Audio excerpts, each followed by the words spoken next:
So in this rapidly changing EV world we live in, let me try to explain what this is. This is an e-bike on its way to becoming a moped.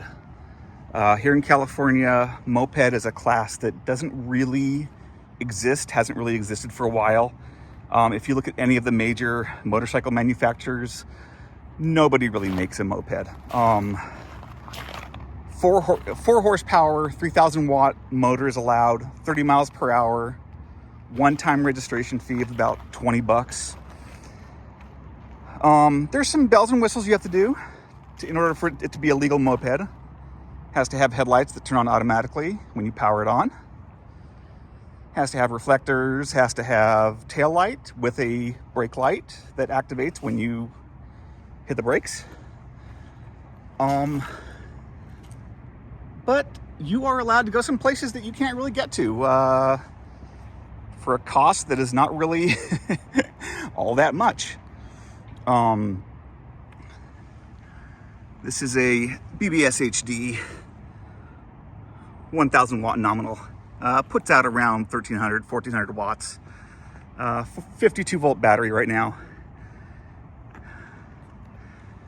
Sturmey Archer, drum brakes, DOT tires,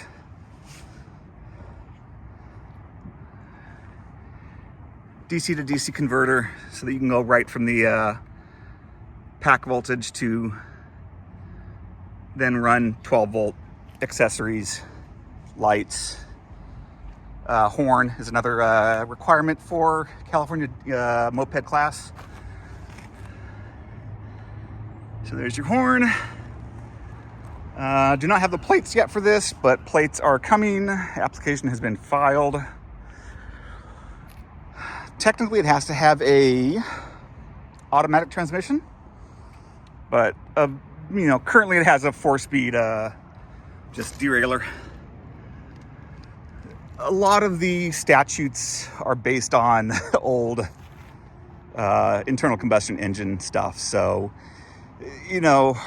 whether or not you're really going to get dinged for having a derailleur, which you don't really have to use because electric has the torque, you don't have to, shift it every 5 seconds. You can run it in one gear for up to a certain mile per hour speed. Yep.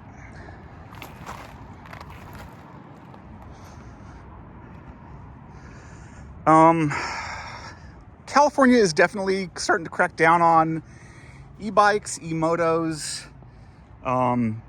If you know anything about e-bikes, you know that you are allowed to have up to 750 watts, 20 mile per hour throttle, 28 mile per hour PAS, pedal assist.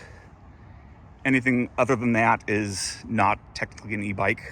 So this is technically not an e-bike. This is an e-bike on its way to becoming a moped.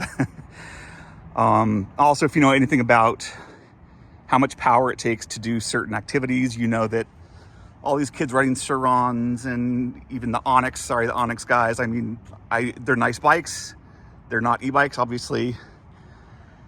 Anybody doing a wheelie on a bike that is over 100 pounds, this bike is going to be under 100 pounds. That's my goal, is to never have it get over 100 pounds. If you know Surons, you know that they're a few hundred pounds. If you know Onyx, they're a few hundred pounds. Everything's over, definitely over 100. I think Suron, like base Suron, maybe like 100, 150 or something like that. But yeah. Anybody doing a wheelie on a Suron is way more than 750 watts. Those are e-motos. Those are e-motorcycles. And California has just now, as of 2026, passed a new law that actually identifies Suron type vehicles as electric off-road motorcycles. Potentially, you could register a Suron or the like as a moped class, but you would have to derate it, limit it to the 4 horsepower allowed for a moped. But then why would you do that? Because you have a overly heavy motorcycle that you've paid for and you've then derated it. It's designed to go, 50 miles an hour, and you're only doing 30. So why would you do that when you can get something lighter, smaller? So yeah, like I said, California and even the country is not really seeing actual mopeds in decades. Other European countries do have mopeds because they have the infrastructure for smaller mobility. But here in the US, we really haven't seen actual mopeds for decades. And I think it's time for a resurgence. All right, let me know what you think. If you have any questions, let me know.